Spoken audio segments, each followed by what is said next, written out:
ঈশ্বরচন্দ্র বিদ্যাসাগরের ২০৫তম জন্মদিন উপলক্ষে বিদ্যালয়ে তিথি ভোজনের আয়োজন। মিড ডে মিলে এলাহি আয়োজন করলেন বিদ্যালয়ের শিক্ষক শিক্ষিকারা। এমনই ব্যতিক্রমী ছবি ধরা পড়ল শ্যামপুরে। শ্যামপুর ২ নম্বর ব্লকের ডিহি মণ্ডল ঘাট বোর্ড প্রাথমিক বিদ্যালয়ে শিক্ষক শিক্ষিকারা ঈশ্বরচন্দ্র বিদ্যাসাগরের জন্মদিন উপলক্ষে বৃহস্পতিবার বিদ্যালয় প্রাঙ্গণে তিথি ভোজনের আয়োজন করেছিলেন। পড়ুয়াদের পাতে ছিল মিক্সড ফ্রাইড রাইস, চিকেন কষা, জলের বোতল, পায়েস, আমের চাটনি, পাঁপড়, মিষ্টি, আইসক্রিম সহ নানান পদ। পাশাপাশি স্টলে ছিল ফুচকা।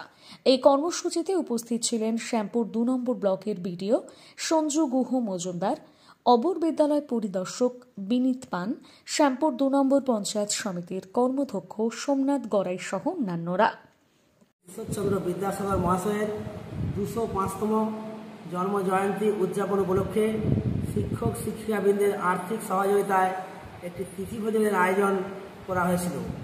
এই তিথি ভোজনে আজকের মেনু ছিল ফ্রায়েড রাইস, চিকেন কষা, আমের চাটনি, পাঁপড়, পায়েস, রসগোল্লা এবং হাজমোলা।